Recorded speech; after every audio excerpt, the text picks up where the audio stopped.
आम गाँ भोमरगुड़ा रायगढ़ जिला सकरटा पंचायत काशीपुर बड़ आमको खाइबा को पानी नियत होची झरनिया पानी आम खाऊचु बोरिंग पानी देखले एमती गोलाटा के खाइबा आज्ञा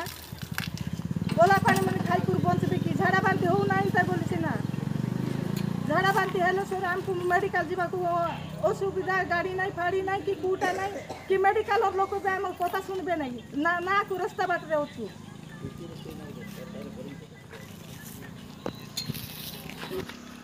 पंचायत रे दीथिलु पंचायत भी मानला नहीं ब्लॉक को दीथिलु ब्लॉक भी मानला नहीं